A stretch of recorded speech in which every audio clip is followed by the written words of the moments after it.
Bwana akamtokea Ibrahimu karibu na mialoni ya Mamre, alipokuwa ameketi mlangoni pa hema yake mchana wakati wa hari. Akainua macho yake akaona, na tazama, watu watatu wamesimama mbele yake. Naye alipowaona alipiga mbio kuwalaki kutoka langoni pa hema, akainama mpaka nchi. Akasema, Bwana wangu, kama nimeona fadhili machoni pako, na kuomba usinipite sasa, mimi mtumwa wako. Na yaletwe basi maji kidogo, mkanawe miguu, mkapumzike chini ya mti huu.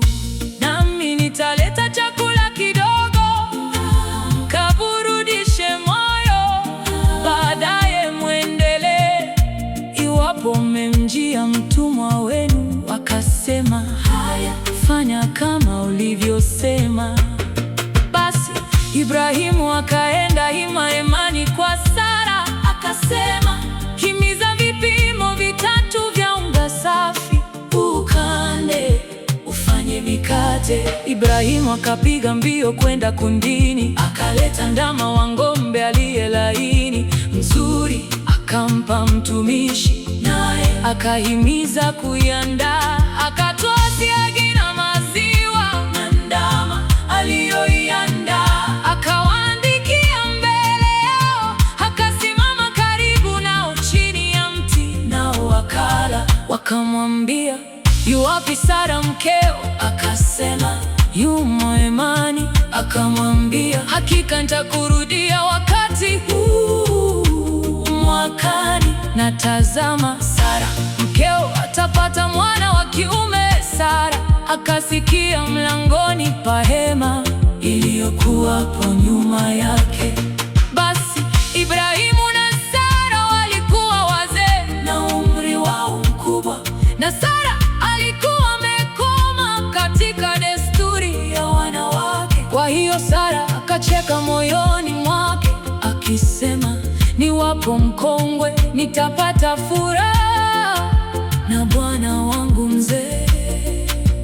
Bwana akamwambia Ibrahimu, mbona Sara amecheka akisema, mimi kweli nitazaa mwana nami ni mzee? Kuna neno gani lililo gumu la kumshinda Bwana? Kwa muhula wake nitakurudia wakati huu mwakani, na Sara atapata mwana wa kiume. Akakana Sara akisema, sikucheka, maana aliogopa. Naye akasema, sivyo, umecheka.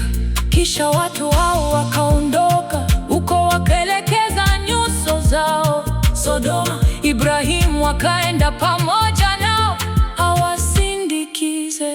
Bwana akanena, je, nimfiche Ibrahimu jambo nilifanyalo? Akiwa Ibrahimu atakuwa taifa kuu hodari, na katika yeye mataifa yote ya dunia watabarikiwa. Kwa maana nimemjua ya kwamba atawaamuru wanawe na nyumba yake baada yake waishike njia ya Bwana, wafanye haki na hukumu, ili kwamba Bwana naye akamtimizie Ibrahimu ahadi zake. Bwana akasema, kwa kuwa kilio cha Sodoma na Gomora kimezidi na dhambi zao zimeongezeka sana, basi nitashuka sasa niona kama wanayotenda ni kiasi cha kilio kilichonijia, na kama sivyo nitajua. Basi wale watu wakatoka huko wakaelekea Sodoma, lakini Ibrahimu alikuwa kali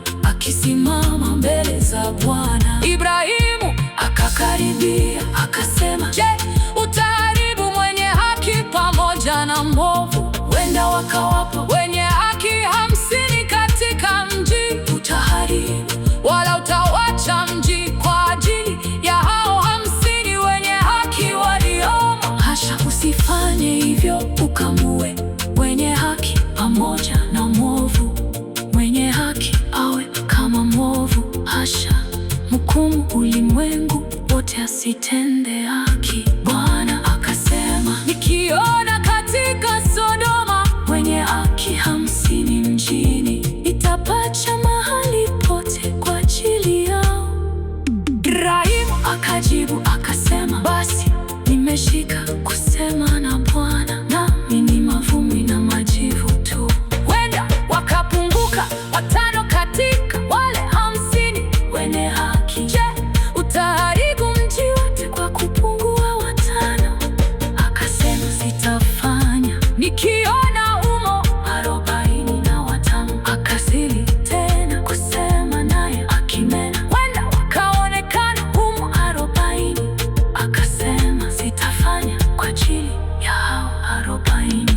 Akasema, Bwana asiwe na hasira, nami nitasema. Kwenda wakaonekana huku 30, akasema, sitafanya. Nikiona humo 30, akasema, tazama, nimeshika kusema na Bwana. Huenda wakaonekana huko 20, akasema, sitaharibu kwa ajili ya hao 20. Akasema, Bwana asiwe na hasira, nami nitasema mara hii tu. Huenda wakaonekana huko 10, akasema, sitafanya kwa ajili ya hao 10. Basi Bwana alipokwisha kuzungumza na Ibrahimu, akenda zake. Ibrahimu naye akarudi mahali